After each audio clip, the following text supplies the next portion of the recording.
Bismillahir Rahmanir Rahim. Alhamdulillahi Rabbil Alamin. Wassalatu wassalamu ala Rasulillahi wa ala alihi wa sahbihi ajma'in.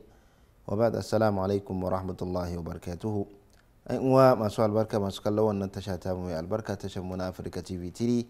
Muna yi ma Allah subhanahu wa ta'ala godiya da yake kuma haɗa mu a cikin wannan darussa ko muke tunatarwa da muke ma juna dangane da abubuwan da suka shafi wannan wata da muke ciki mai daraja, watan azumin Ramadan, wanda yau mun kai kusan 10 na marmari malam, wanda muna tare da bakonmu a cikin wannan shiri malam Usman Abubakar. Muna marhaba da kai malam Usman. Barka ka dai malam.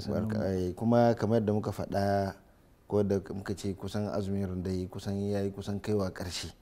Tun yanzu kamar da muka ce akwai 10 na marmari, akwai kuma 10 na wuya, da kuma 10 na ɗaukin sallah. Yanzu kusan yau muna 10 ga watan azumin Ramadan, wanda muna roƙo Allah subhanahu wataala ayyukan da muka gabatar na lada da kuma kusanta zuwa ga Allah subhanahu wataala ya karba mana shi.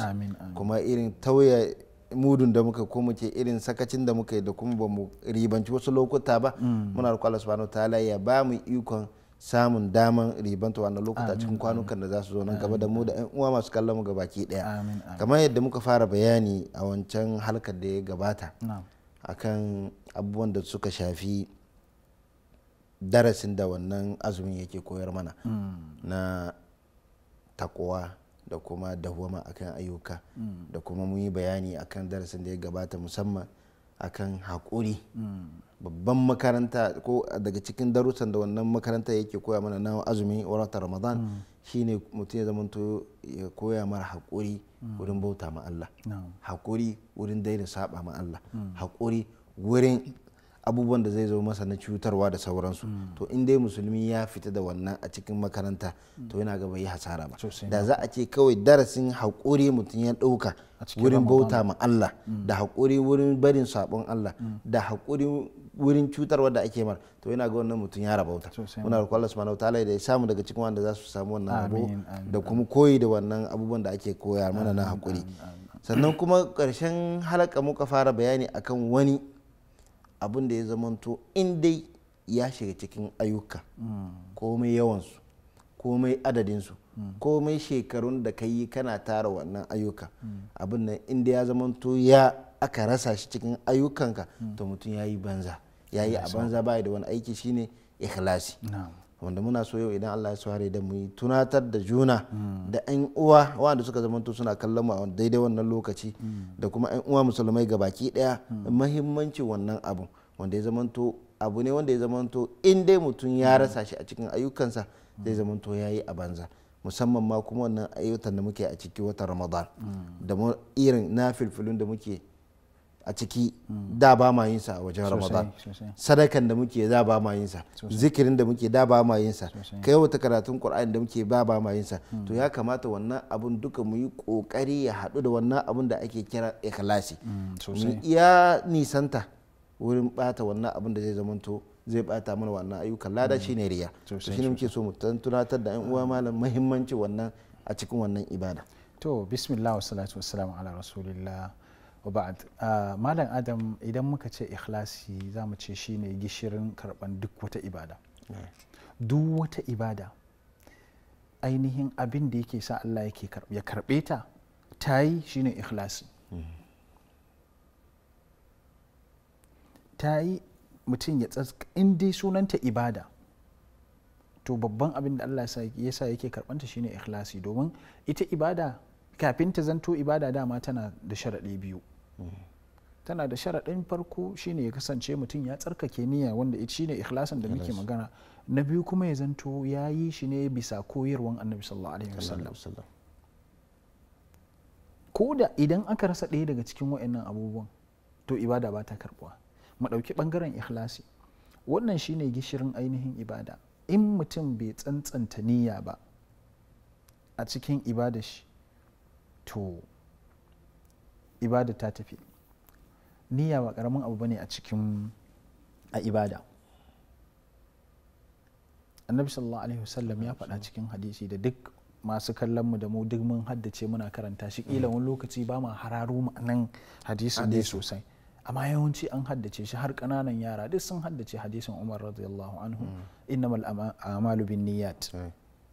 A islamiyya ma to ana karanta zaka ce innamal a'malu binniyat ana yi ta karanta sosai.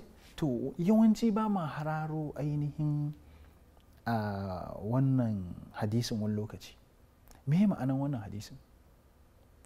Ma'anan shi shine innama jaza'ul a'mal ala hasabin niyyat. Sakamakon kowane aiki kamar yadda ya faɗa a cikin hadisin a gaba, yani sakamakon kowane aiki yana daga irin niyyar da mutum ya yi. To kaga anan ikhlasi ya shigo. Idan mutum ya yi aiki ne ya tsantsanta niyyar shi, ya yi shi ne don Allah subhanahu wa ta'ala, to yana da lada. To azumi ɗaya ne daga cikin ibadun da Allah subhanahu wa ta'ala ya sa sai ya cika wa'annan sharuɗa guda biyu kafin a karɓe shi ma. Dole ne ka yi shi a lokacin da ake yi, kuma yadda annabi sallallahu alaihi wasallam ya ce a yi, wannan ka yi zahiri, kowa na gani, ka kame ba ci ba sha. Amma akwai abin da zaka tsakaninka daga kai sai Allah, babu wani mahalukin da ya isa ya gane cewa a dan Allah kake yi ko ba dan Allah ba, sai Allah shi kadai. To kaga wannan abun da ya zanto cewa tsakaninka da Allah ne kuma a cikin watan azumi, wannan yake gwada maka cewa azumi yana gadar wa mutum ikhlasi.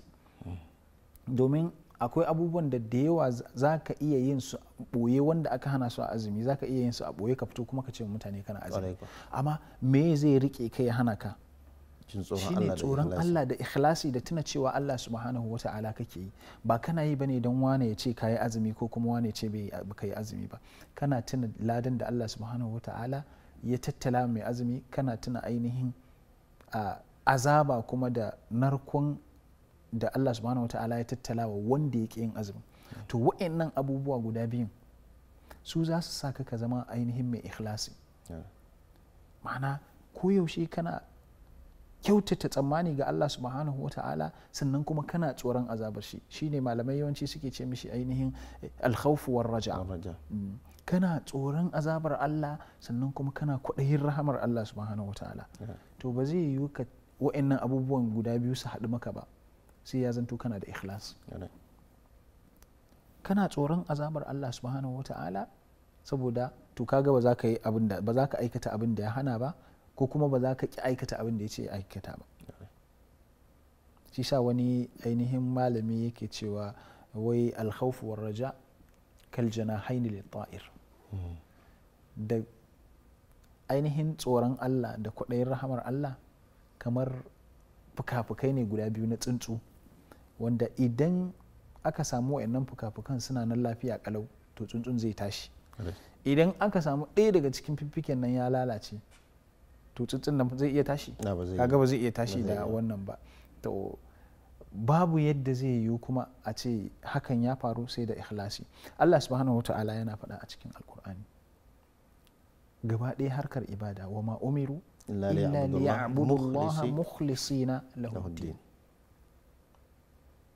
Ba umarce su ba sai dan su bautawa Allah suna masu me tsantsanta ibada ga Allah subhanahu wata'ala. Kenan duk wata ibada fa ta shiga cikin wannan ayar. Azumi yana daga ciki. To shi azumi daga cikin samara tashi shine yana koya ma mutum ikhlasi. Ta yaya za ka gane haka? Shine kamar yadda muka faɗa maka ce akwai abubuwan da in ka ga dama za ka iya yin su a ɓoye ba wanda ya sani. Babu wanda ya sani, amma kuma saboda niyyarka da take zuciya tsakaninka da Allah kake yi. Shi sa sirrin da Allah subhanahu wata'ala kenan ya ce kullu amalu ibn adam lahu illa siyam fa innahu li. Domin alaƙa ce ta kud da kud tsakaninka da Allah a cikin ibadar azumi. Alaƙa ce wacce Allah subhanahu wata'ala kawai shi ya san abin da kake yi. Mutane za ka iya fito musu a zahiri ina azumi, amma Allah za ka iya fito masa zahirinka da batini duk ya sani. Saboda haka lalle ne mu kasance masu ainihin ikhlasi cikin dukkan al'amuran da za mu aikata. Kai bal kalmar shahada idan ka kalle ta daga cikin sharaɗanta akwai wannan, akwai ikhlas, akwai al-ikhlas a cikin sharaɗan kalmar shahada. duk da ka furta kalmar shahada la ilaha illallah wa ashhadu an la ilaha illallah wa ashhadu anna muhammadar rasulullah, shin da gaske ne? Wannan ikhlasin fa shi ya bambance mu tsakanin musulmi da munafiki. Munafiki ya furta kalmar la ilaha illallah, lakin ita ce a zuciyar shi ba ita ba ce a zuciyar shi. Ya ɓoye kafurci, ya fitar da musulunci a zahiri, muna ganin ya ɓoye kafurci. To ka kalli girman ikhlasi yadda hatta bambanta tsakanin mumini musulmi da kuma munafiki. To azumi ainihin yana daga cikin abin da azumi yake koyar da mutum, shine mutum ya koyi ikhlas, ya koyi tsantsanta niyya a duk wata ibadar da zai aikata. To Allah dai ba mu ikon tsantsanta niyoyin mu. Yanzu wani zai iya ce kamar wani da ƴan masu kallo, wani zai iya ce to ni malam ni ina iya kokari cikin wannan wata da sauran kwanuka ma da muke na rayuwa akan cewa duk wani ibada da zan yi in yi shi dan Allah, amma matsalar da ke da kai duk lokacin da nake misali yanzu zai iya ce ma ni ina so na je na yi tahajjudi ko ina so in zamna bayan an kare sallah na zamna na yi ta wasu karatun Qur'ani da wani zikiri da sauransu da ambaton Allah, amma ina tsoron mutane kar su je su ce ina yi ne don su gani. Shi ga yana bukatan ya je ya tashi ki ani tahajjudin ma bai zuwa, dan me baka zuwa? A yanzu da an gani za a ce na yawaita zuwa masallaci, yanzu da an gani za a ce na yawaita zama, yanzu da an ga ina yawaita ambaton Allah, ina cikin da kamar mata tana wanke kwanoni ne ko tana da huwa tana yawaita ambaton Allah maimakon ta tsaya tana wakin dandalin soyayya da sauransu, sai a ce wancan nan ta yawaita kaza. To dan shi ne sai take na daina yi ko na daina zuwa. To shi me wannan matsala? Gaskiya wannan wata kofa ce da shedan yake bude wa mutane da basu sani ba. Kuma wannan ma wasu malaman suna kirga shi a cikin riya.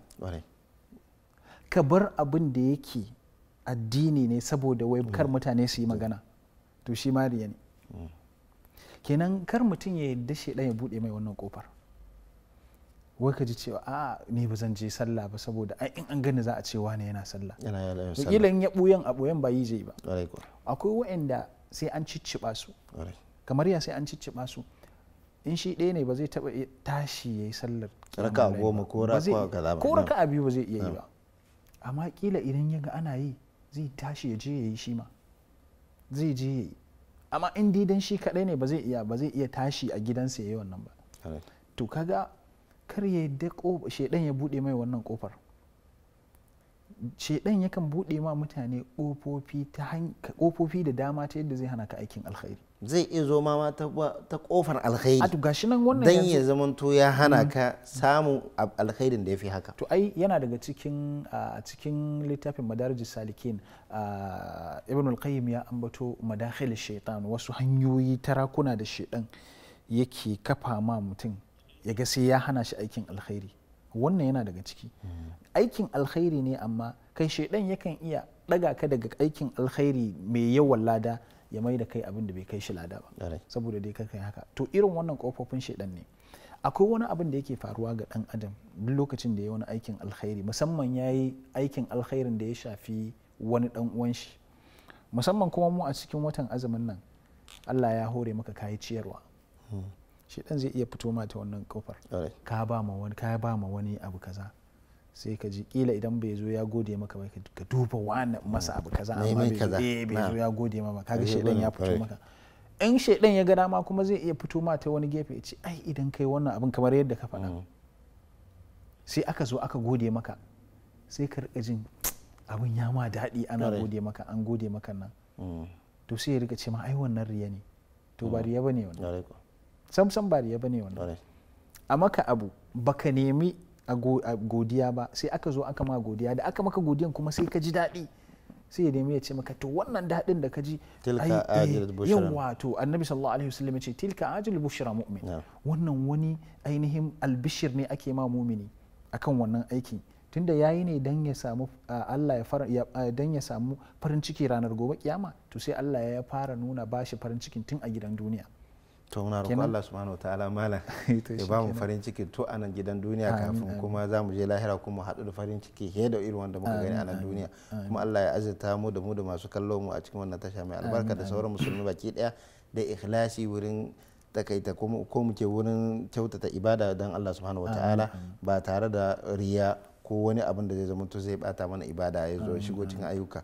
A haka za mu dan dakatar da kuma na zuwa insha Allah darasi na gaba tunda ana nuna mana lokaci yayi kuma lokacin shan ruwa yayi. Muna roƙon Allah subhanahu wataala ya datar da mu kuma ya sa abubuwan da kuka faɗa na tunatarwa da sauransu ya bada ikon yin aiki da su. Ayin uwa masu kallon wannan tasha na Africa TV3 anan zamu dakata zuwa wani darasi na gaba in Allah ya yarda da zamu ci gaba da bayanai da abubuwan da suka shafi wannan wata da tunatar da juna a kai. Muna roƙon Allah subhanahu wataala ya datar da mu kuma ya ba mu ikon aikata ayyuka na lada kuma ya nisantar da mu da aikata ayyukan da suka zamanto na sabon Allah subhanahu wataala. Wa sallallahu ala nabiyyina Muhammad wa ala alihi wa sahbihi ajma'in wa subhanakallahumma wa bihamdik ashhadu an la ilaha illa anta astaghfiruka wa atubu ilaik. Wassalamu alaikum wa rahmatullahi wa barakatuh.